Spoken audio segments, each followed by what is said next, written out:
This is Climate One. I'm Greg Dalton. Many of the world's largest economies have commitments to reduce their carbon emissions to net zero by 2050. The International Energy Agency recently laid out a roadmap to make it to that goal, which includes no more investing in new fossil fuel projects. The pathway to reach the net zero 2050 is a very, very narrow pathway, but still achievable if we move quickly and if we have an international collaboration among the governments around the world. But economist Mark Carney says human nature's tendency toward procrastination gets in our own way. Once the physical manifestations of climate change are so enormous and immediate, it's too late. So we need to act now, and the challenge is to pull the future to the present and motivate people in the present. Is there still time to get the world on a path to net zero emissions by 2050? Climate One's empowering conversations connect all aspects of the climate emergency. 5 years ago, most of the world's nations entered into an agreement to dramatically reduce their emissions with the goal of keeping planetary warming to 1.5 or 2 degrees Celsius by mid-century. But burning fossil fuels at our current rates will push carbon pollution far higher than the Paris Agreement goals. Mark Carney is an economist and banker currently serving as the UN Special Envoy on Climate Action and Finance. He's also author of the new book, Values, Building a Better World for All. He tackles the question of how we can get to net zero. In 2019, he sat in the UN General Assembly and heard these words. This is all wrong. I shouldn't be up here.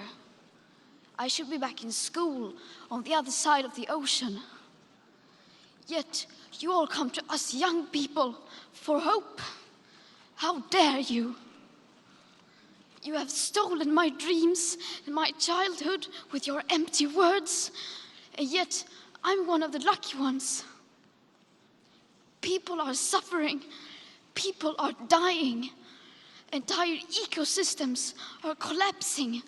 We are in the beginning of a mass extinction, and all you can talk about is money and fairy tales of eternal economic growth. How dare you? That's Greta Thunberg at the UN. I've heard those words many times. They give me chills and tears every time I hear them. You write that these words cut through the assembled presidents, prime ministers, business leaders, and other dignitaries. How did they cut through you? Just as you described it, actually, Greg. Absolutely powerful to the core. The inadequacy of the response made thus far at that point, and I would include still now, 2 years on. You go to a meeting like that, you're assembled, if you're someone like me, because you're trying to do something about it. So you, at some extent, go into a meeting like that feeling pretty good about yourself. And then, as I said a moment ago, the inadequacy is exposed, and that's part of her power has been to reinforce the relentless logic of climate physics and the carbon budget, and the size of the carbon budget, and many contributions that Greta Thunberg has made, but one of them it has been to just force that math in front of a number of decision makers. And particularly powerful for me is the fairy tales of eternal economic growth. And the systems, the world we live in is built on perpetual compounded quarterly growth. And we're approaching, 50 years from when the Club of Rome said, this doesn't pencil out.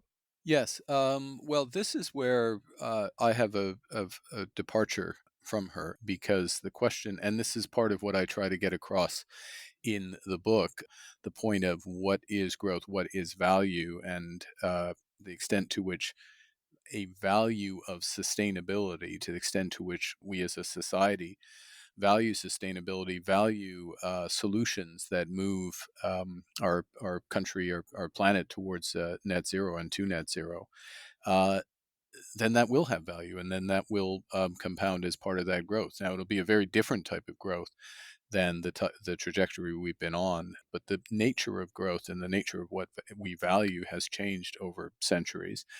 And it's relatively rare, just to be clear, it's relatively rare that you move out from a trade-off of short and longer term or people and planet or Profit and Planet rather. But I think there is a prospect of that happening. And the other thing I feel very strongly about is that the scale of the investment, the scale of change that's required, is that we won't get there without harnessing the power of the innovation, the dynamism of the market. But it has to be oriented to that end. It has to be oriented to the same end that Greta Thunberg underscores, which is we have net zero, and net zero consistent with a realistic carbon budget. In other words, an understanding of just how limited it is. It's that element of the equation that far too many for too long have set aside. And many governments and companies are making those net zero pledges. As the former governor of the UK Central Bank, you're playing a key role in the upcoming climate summit in Glasgow later this year. Climate leaders Mary Robinson and Christiana Figueres have questioned the UK's leadership of the conference of the parties, or COP26, and expressed concern that it isn't raising ambition for governments and companies. Are they right to be worried? Well, I think everyone is right to have the highest ambitions and to challenge the efforts that people are making. Myself, challenge my efforts as well. The ambition of COP26, this meeting in Glasgow in November, is to keep 1.5 degrees within reach. Paris set the sub 2 degree goal, the 1.5 stretch goal that the NDCs, the country plans at Paris at that moment, were equivalent to 2.6 degrees, so they weren't equivalent to the objective even at the time. And then most countries didn't execute against those plans. And so the world, when the UK took up the presidency, was headed well above 3 degrees, and different estimates, but certainly well above 3 degrees. So to pull ambition back into towards that 1.5 degrees is absolutely necessary. And it is a high ambition. There's no mission accomplished banner, though, that will, even if that is accomplished, banner that should be flown in Glasgow, because plans are not execution, and 1.5 degrees within reach is not 1.5 degrees achieved. Right, and just to reflect on that, so that the world is currently on path to double the Paris stated goal. So we're nowhere near achieving the promise of Paris. And much of the conversation at the conferences, the UN international process, is based on how we value or discount the future. You write that climate change is a tragedy of the horizon. What do you mean by that, and what do we do about the tragedy of the horizon? Well, I spoke in those terms because we often think of it as first and foremost a tragedy of the commons, which is this problem of not having the externality priced of climate change, free rider problem in effect. But it also goes to the human nature, which is that we put off till tomorrow what we should be doing today, and we're irrationally impatient.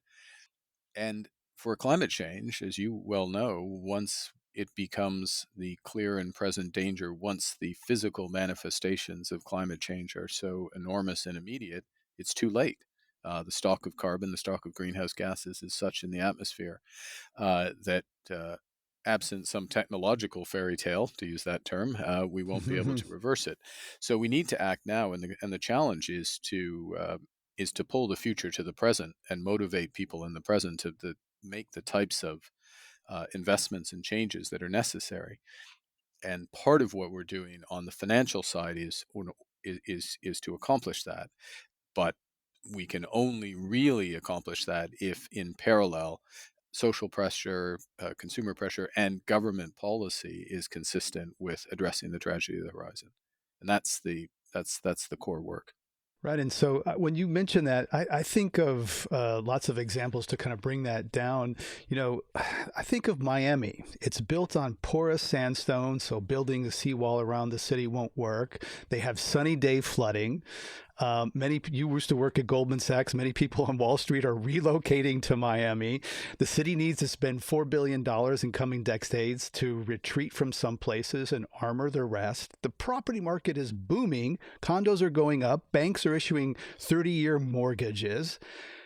Is that an example of a horizon where everyone's just banking on, well, I can get out before it collapses? It's all about time horizons.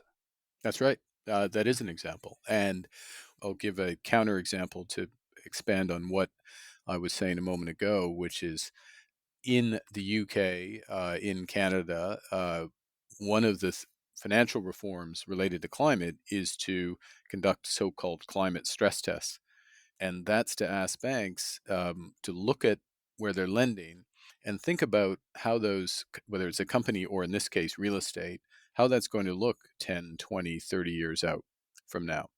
And look at those assets in two ways. One is, what happens if it's business as usual and we head well through that 3 degrees, and as a consequence we have more and more extreme weather events, the sea levels rise by another 10 inches, and the consequence, exactly what you're saying, the 4 billion isn't enough, and what does that do to the real estate that you've lent 30-year money against? Are you comfortable with those risks? Have you really thought it through? And in order to properly ask that question, as opposed to just conceptually put the challenge, we banded together a group of central banks and climate experts, climate scientists, macroeconomic modelers, and created scenarios, coherent scenarios, which are take the catastrophe risk modeling of climate. And I can tell you, as somebody who used to oversee Lloyd's of London, which one of its jobs was to insure against these types of risks. So it's pretty sophisticated modeling. To take that modeling and to take the economic impact and the asset level impact, the Miami real estate impact in your example, and challenge the banks and say, well, did you know that this is the risk you're running if you keep the mortgage to the end? And what is your strategy? Is your strategy what you just said, Greg, which is, well, we'll get out before others realize this, and the asset will be sold on, and that's possible. Another strategy or view could be, well, actually, we don't think it's going to happen, because we think that through the power of Greta Thunberg and governments and others, we won't end up in that 3+ degree world. But what we need to have is our financial institutions fully informed and have the perspective that they need in order to be clear what risks they're running. There are also risks, and this may sound a bit paradoxical, but there are risks with success. Transition risks. Exactly, transition risks. So what if I'm lending, an obvious example is I'm lending to a big oil company that isn't investing in the energies of the future, but it has oil reserves that last 30 years and gas reserves that last 50 years, etc. And I'm assuming that the value of those assets will be realized, but because we're successful in addressing climate change, much less oil and gas is used, and these assets are stranded, and there's losses there, and therefore I have losses either because I've invested directly in them or I've lent against those assets. And the order of magnitude of those so-called stranded assets is enormous, 50% plus for gas and coal reserves. Of the known reserves that exist cannot be burned, and we still meet the Paris objectives. That's what stranded assets mean. And so there's also that challenge put to the financial institutions now.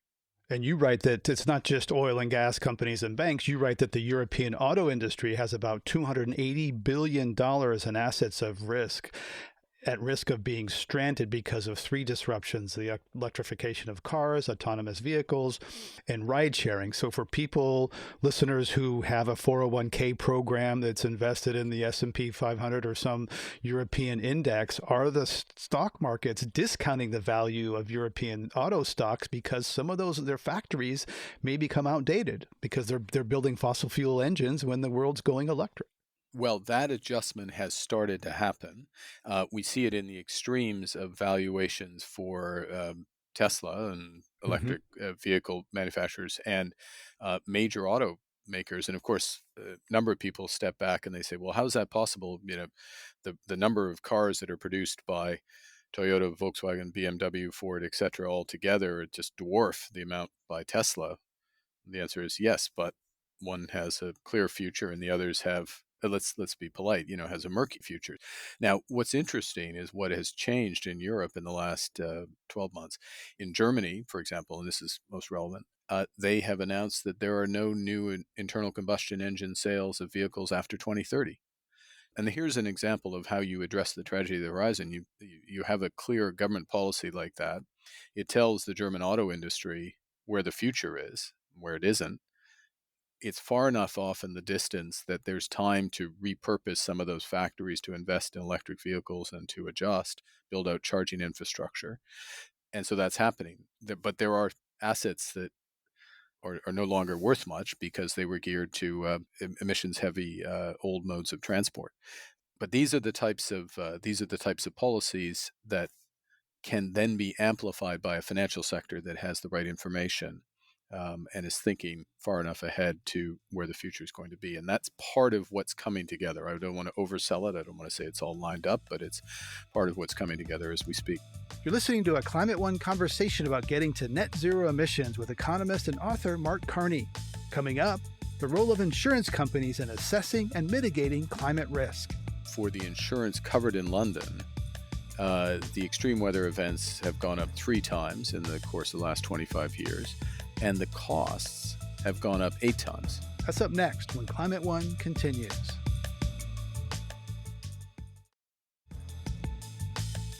Three insurgent directors were recently elected to the board of ExxonMobil. They want to change the company's direction to protect shareholders from losing money in the shift away from fossil fuels. I asked Mark Carney about the impact of that surprise election.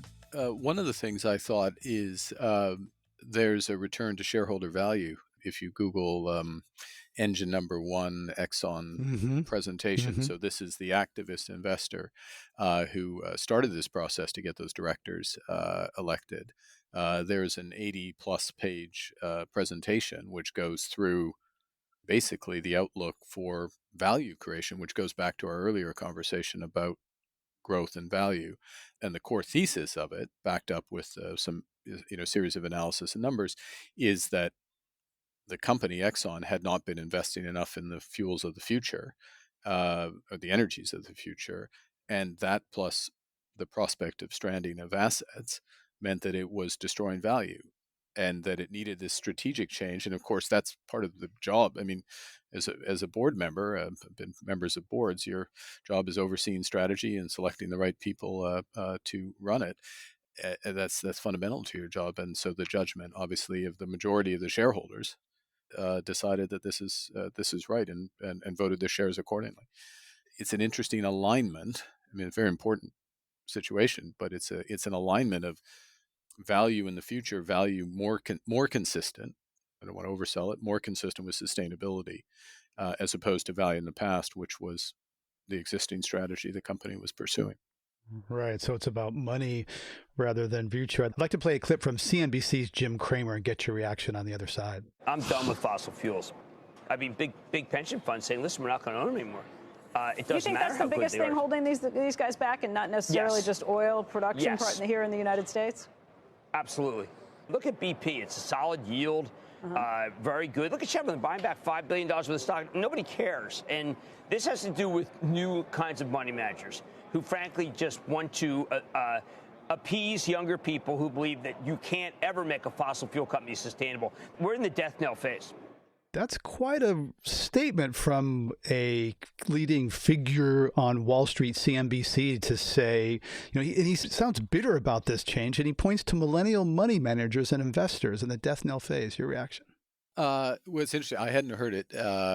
He often sounds bitter, though. I wouldn't overstate it.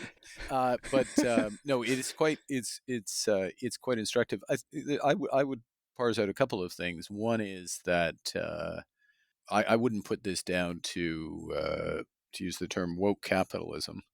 I'd put it down to an assessment of where the world is going or where the world needs to go, and a more extreme section of the economy, or a section of the economy that isn't moving fast enough.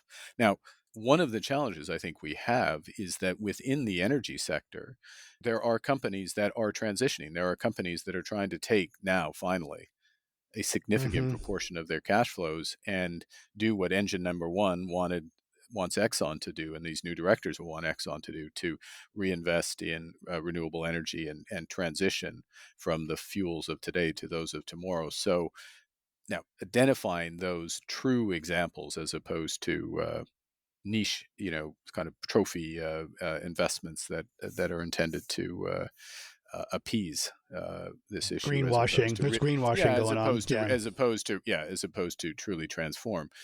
That's what investors have to make a judgment about. So I wouldn't have the blanket "I'm done with the entire sector" any more than I would in the steel sector, which of course is hugely polluting and emitting, but it will be a period of time will run. There are certain companies that are investing huge amounts in greening steel, and we need a system. We need objective judgments about who's actually doing it, but we need a system that gets capital to those companies so that they can actually make those investments, and takes capital away or changes the pricing, at least, of the companies that aren't doing anything or aren't moving fast enough. So you're saying that there's some companies are greenwashing, some companies are legitimate and transforming, and the markets need to sort that out. I want to come back to banks, and their lending. You're obviously been central banker of two countries. The International Energy Agency recently stated that investment in new fossil fuel infrastructure is inconsistent with the Paris climate goals. IEA Chief Fatih Birol is on this episode, of Climate One. My question to you, as Canada's former central banker, is why are Canadian banks lending to Line 3 and development of the Canadian tar sands? Is that consistent with Canada's pledge to be net zero by 2050? And is it consistent with the economics we've been talking about? New development of fossil fuels, as opposed to, it was my interpretation of that, as opposed to what's already in the pipeline. What's in the pipeline, what's maintaining. But if I can make the basic point, which is being asked of an investor or a bank, which is that how does this energy asset fit into the energy transition that needs to happen if we're going to achieve our climate goals? And what is happening, when the UK took over the presidency, we had 30% of global emissions were in some country that had some form of net zero commitment. Today it's 70%. And climbing of global emissions are in countries that have a form of net zero commitment. The consequence of that is it's cascading down to the level of the company and the financial institution. And the question is, do you have a net zero objective? What's your plan to achieve it? And then the judgment increasingly will become, well, which of these is credible, is real, including, is it real in terms of the company has the management capability to actually execute against the plan? It might be the best intentions, but them not able to pull it off. What I'm saying is true of any asset, but it's certainly absolutely true of energy assets, which is, well, how does this fit in with this transition?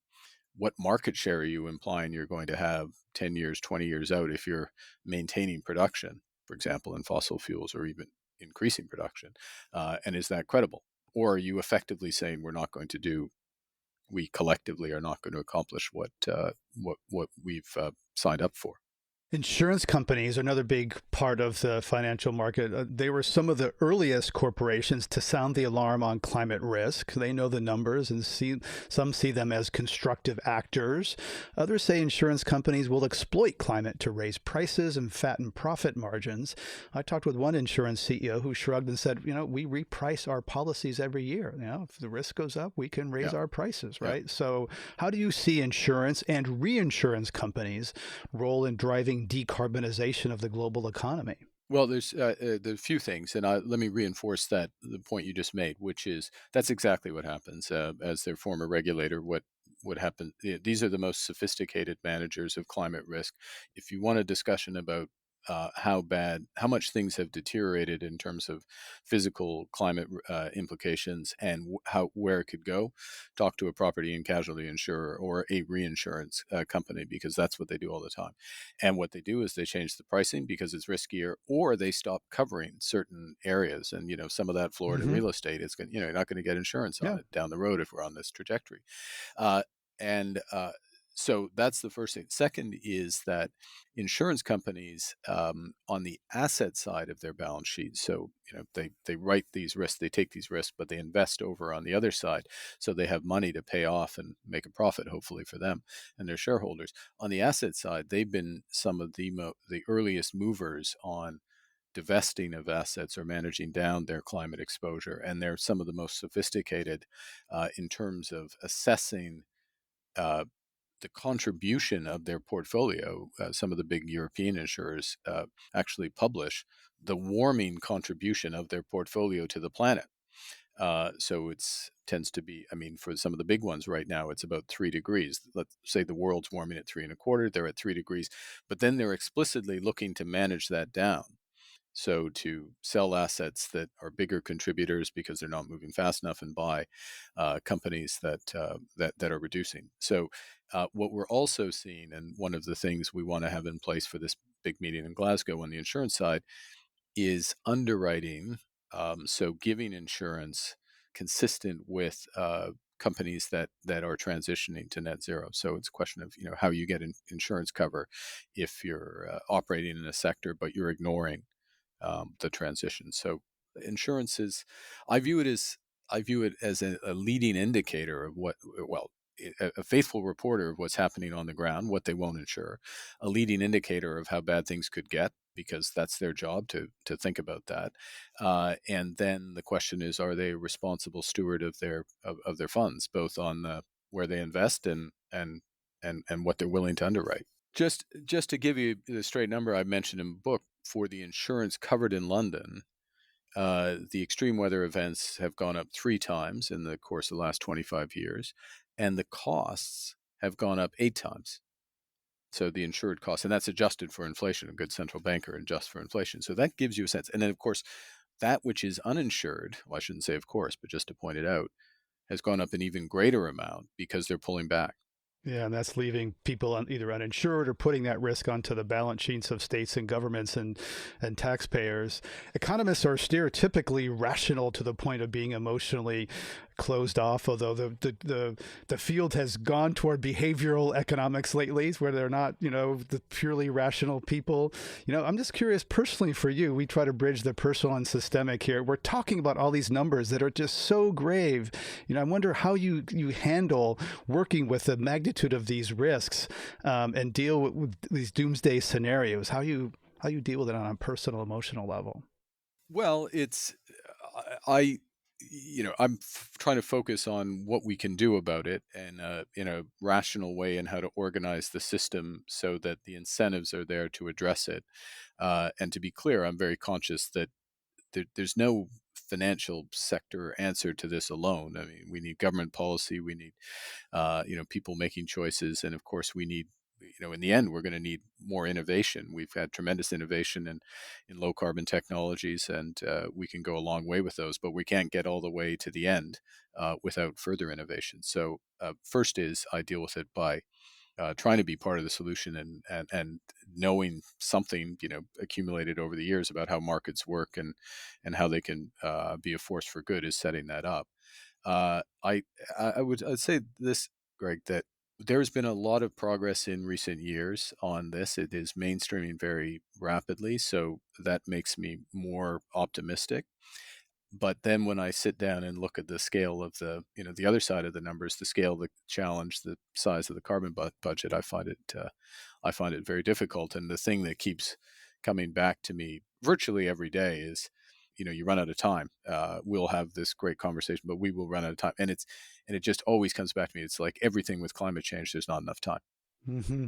So bottom line here, as we wrap up, climate is the biggest market failure of all time, because we get to individuals and companies use the sky as an unpriced sewer. And you're involved with lots of groups that are trying to change the rules of the game while it's being played, capitalism to reform from within.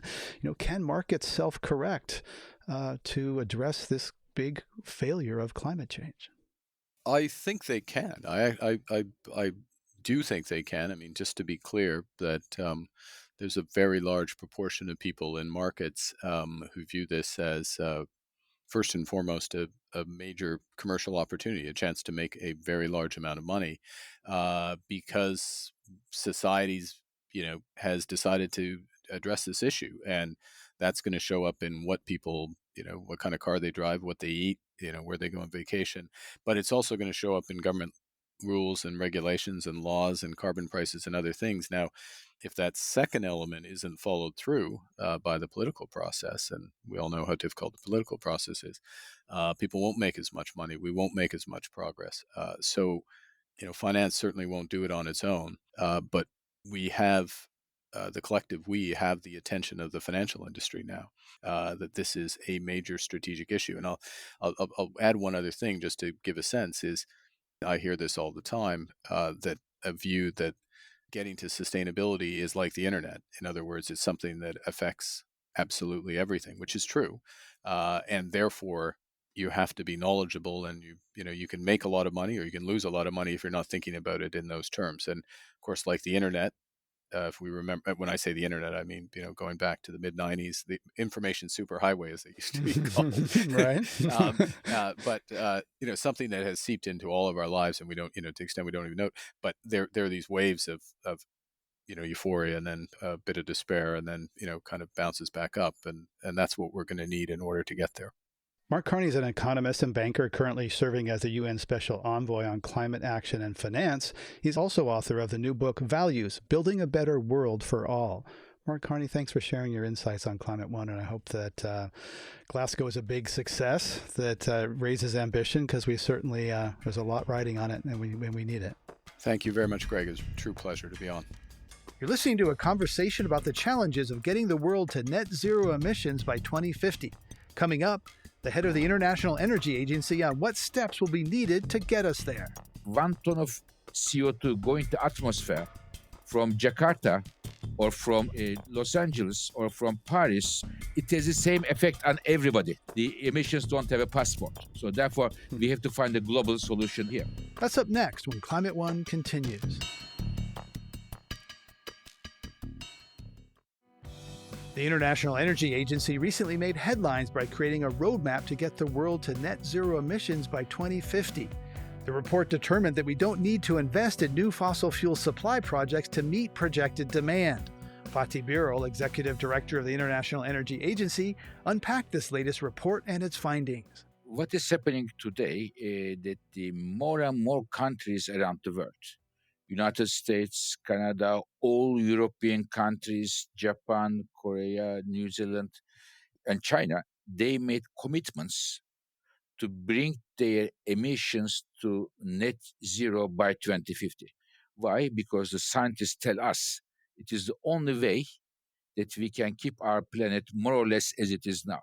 Now, when we look at the realities of the life, energy sector is responsible more than 80% of the emissions, the global emissions. So if the world, all these countries, their economies need to go from high levels to zero by 2050, huge changes need to happen in the energy sector.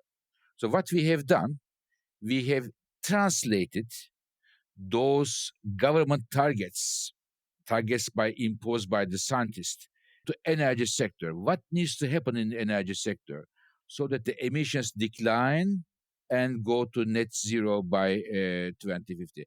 We have looked at the entire energy sector, all these power plants, all the cars, trucks, industry facilities, one by one. And we came up over 400 measures that the governments need to put in place in order to reduce those emissions. Let me give you one example. In 2030, 60% of all car sales should be electric cars. Today, it is less than 5%. To be in line with those targets, it should go to 60%. If we make these steps, more electric cars, alternative fuels to oil in the aviation, we will not need oil as much, and oil demand will decline so that we reach our targets. And if this happens, we don't need to invest new oil exploration. We don't need to discover new oil fields. With the ones we have today is enough to meet the declining oil demand. So I see that the pathway to reach the net zero 2050 is a very, very narrow pathway, but still achievable if we move quickly and if we have an international collaboration among the governments around the world. Right. And there's different pathways. The low collaboration pathway takes us out to like 2090 before we get to net zero. The high international collaboration pathway gets us to, I think, 2050. The auto industry already seems to be sort of pointed in that direction. Maybe there's questions about the speed and durability of that commitment, but that raises questions for the destruction of oil demand. I recently interviewed Frank Macchiola, Senior Vice President with the American Petroleum Institute, and he said your agency got it wrong on new supply. He said that growing global population and growing global demand for energy in emerging economies mean that new fossil fuel supplies are necessary. How has the oil industry responded to this report? So first of all, I should say the colleague you interviewed in your program is half right, half wrong. The growing population, growing economy will, he says, needs more fossil fuels. I wouldn't say fossil fuels. They would need energy. Fossil fuels is not equal to energy. Energy is, for example, in Africa today, I am seeing Africa will make a big move in the direction of solar energy. Solar energy is becoming so cheap that last year, more than 90% of all power plants built in the world were solar. 90% solar. But excuse me, but isn't there also been an uptick recently that solar prices, that narrative of declining solar prices? Yes, solar prices went up recently, but I think this is a temporary uptick because of some technical issues. It will continue to be on the low side, and we will see solar will be the king of global power markets for many years to come. Especially, I am keen about Africa because in Africa we still have 2 out of 3 people in sub-Saharan Africa having no electricity, no access to electricity.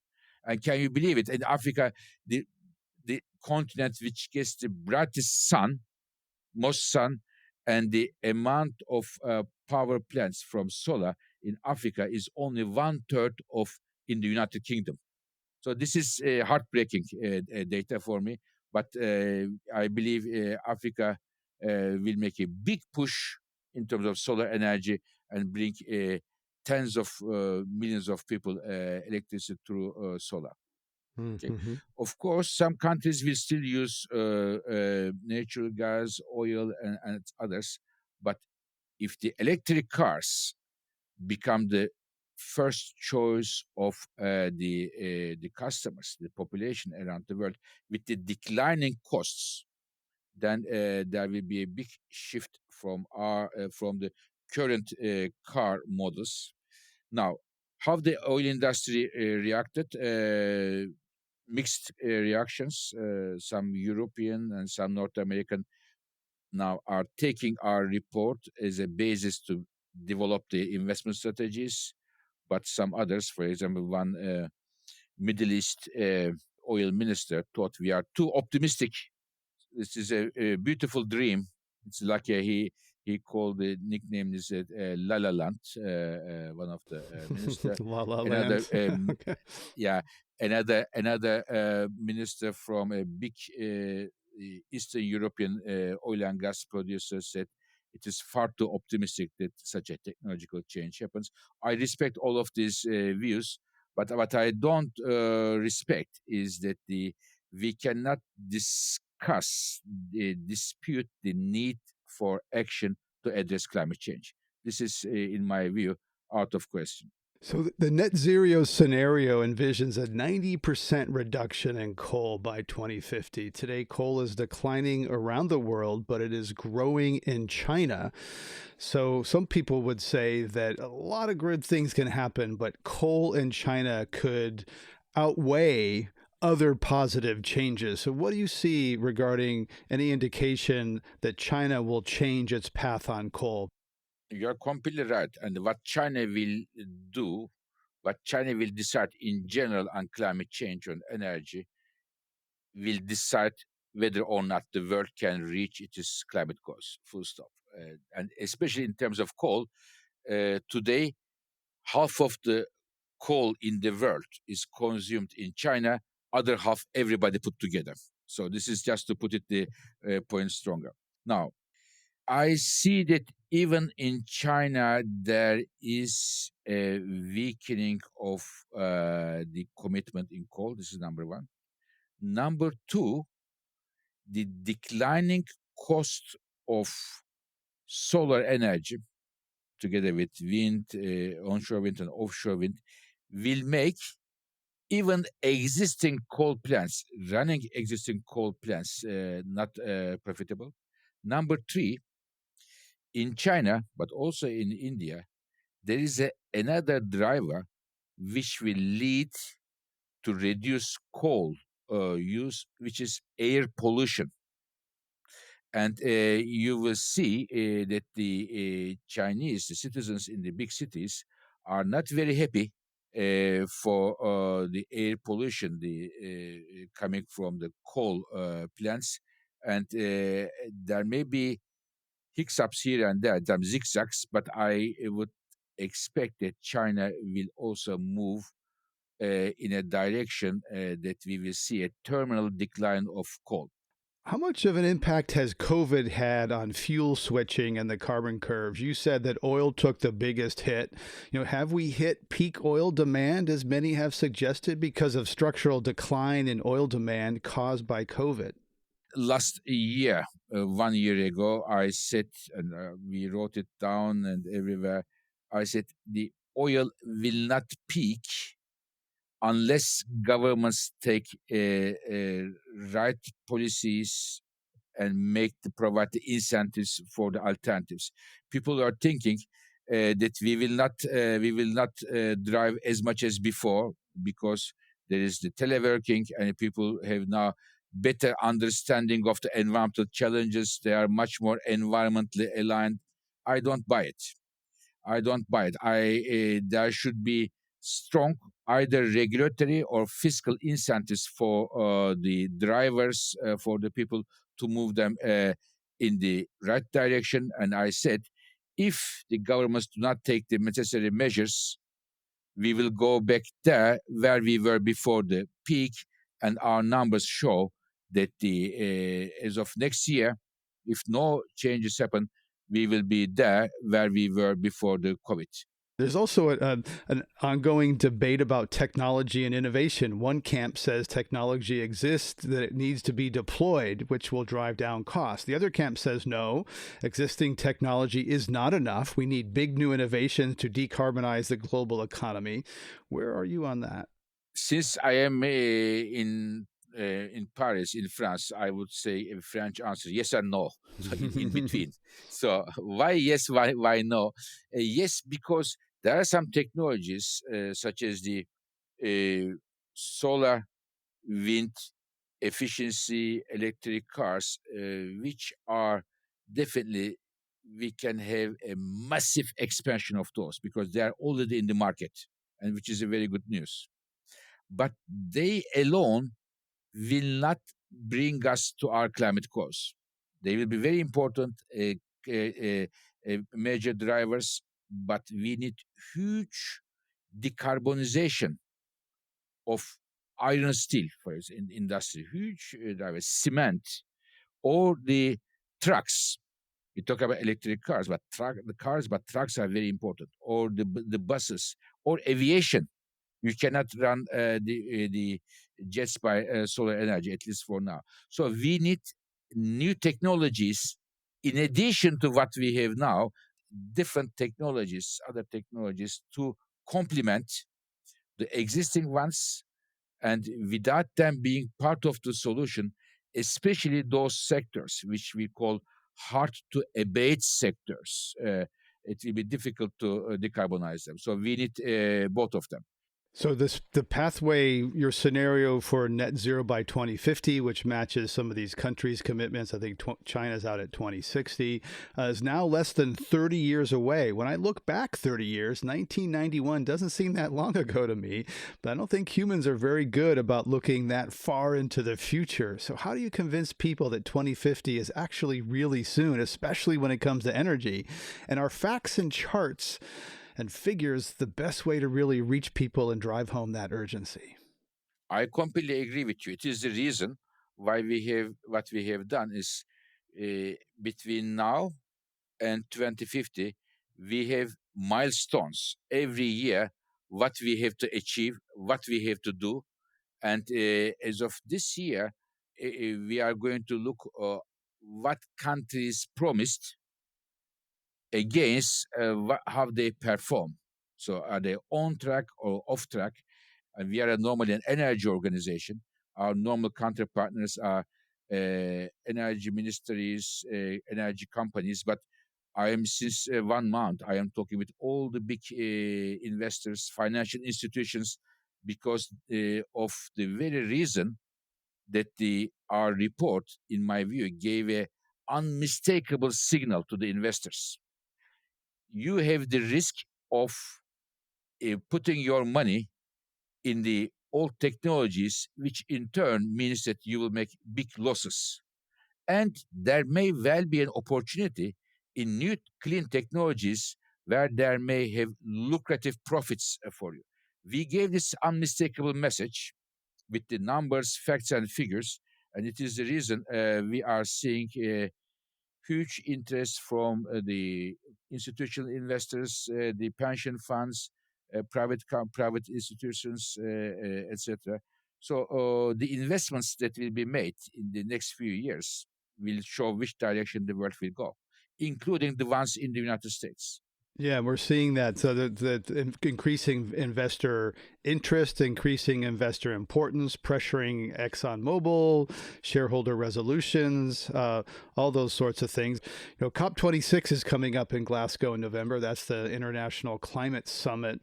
And we talk elsewhere in this episode with Mark Carney, who's playing a leading role advising British Prime Minister Boris Johnson on that, who's the chair of that conference. Yet most countries have not updated their pledges made when the Paris Climate Agreement was reached 6 years ago. The numbers are not encouraging. How concerned are you about the announced national plans? And is there any indication of rising ambition going into Glasgow? The issue is, Greg, 1 ton of CO2 going to atmosphere from Jakarta or from Los Angeles or from Paris or from Oslo, it has the same effect on everybody. The emissions don't have a passport. So therefore, we have to find a global solution here. Now, when it comes to COP26, I am really hopeful. Hopeful for two reasons. One, there is a strong political momentum. The recent G7, the 7 largest economies of the Western countries, came up with a very strong statement. They have endorsed the report that we are talking now. What do I expect? I expect that this positive momentum turns into providing a clear signal to the world's population. We are going to fix this problem altogether. And second, for the emerging world, there is a need to give some support in order to mobilize investment in clean energy technologies. Because in the next 30 years, more than 90% of the emissions growth will come from emerging world, and only a small proportion of the clean energy investments go there. So how we can unlock this, because we have enough money, capital in the world, but the money doesn't go to Indonesia, doesn't go to India. What kind of mechanisms we will create to make those investments lucrative for the investors? So this is the second expectation I have from COP26. And we are working very closely with the UK government to make sure that we will come up with some clear outcome from COP26. It is like Elvis Presley, it is now or never. So to sum up a little bit here, what you're saying is we have most, but not all of the technology. We have enough money, but it's not going to the right places. So if we direct the money and technology we have, a lot of this can be solved. So the opening line of an IEA report says, quote, "The last 12 months have seen enormous upheavals in energy markets around the world, yet the challenges of transforming the global energy system remain urgent and daunting." You know where I'm quoting from? It's the first line of an IEA report, the World Energy Outlook from 2009, 12 years ago. Perfect. And it's almost the same language used today. So what makes you think that the next 12 years will be different, or we'll just kind of be saying the same thing about upheaval and daunting challenges? So first of all, it shows that we are consistent with ourselves, which is not a bad news. And the second thing is that the world energy system is a bit like a huge tanker in the sea. The direction changes very slowly. It is not like the IT sector, which is like a bicycle. It can make a maneuver very, very quickly. So, but now what I am seeing is the technological developments are progressing so quickly. The cost of cost of clean energy technologies are dropping down so quickly that I expect huge changes happening. And this marries with the very fact that all major economies around the world seem that they are determined to address climate change. Political momentum is there, determination is there, the technologies are getting cheaper, and I think, as I said before, there is no lack of capital, and we have a roadmap of the world. I am really hopeful that in the next 10 or 12 years, the situation will change significantly compared to today. Whether or not we will be able to reach this 1.5 degrees target, I don't know. We do our best, even if we don't reach 1.5 degrees, but if we reach 1.6 degrees, 1.7 degrees temperature increase, it is much better than the 3 degrees temperature increase where we are now. Right. I think we've had about 1 degree of warming so far. So 3 degrees, triple what we've had so far. That's a scary world. Fatih Birol is Executive Director of the International Energy Agency based in Paris, looks at the global energy system and created scenarios for getting to net zero emissions by 2050. Dr. Birol, thanks for coming on Climate One and sharing your insights. Thank you very much. It's great to talk to you. On this Climate One, we've been talking about the narrow path to net zero emissions with Fatih Birol and Mark Carney. To hear more Climate One empowering conversations, subscribe to our podcast on Apple, Spotify, or wherever you get your pods. Talking about climate is awkward and complicated. Please help us get people talking more about climate by giving us a rating or review. It really does help advance the climate conversation. Brad Marshland is our senior producer. Ariana Brocious is our producer and audio editor. Our audio engineer is Arnav Gupta. Our team also includes Steve Fox, Kelly Pennington, and Tyler Reed. Gloria Duffy is CEO of the Commonwealth Club of California, the nonprofit and nonpartisan forum where our program originates. I'm Greg Dalton.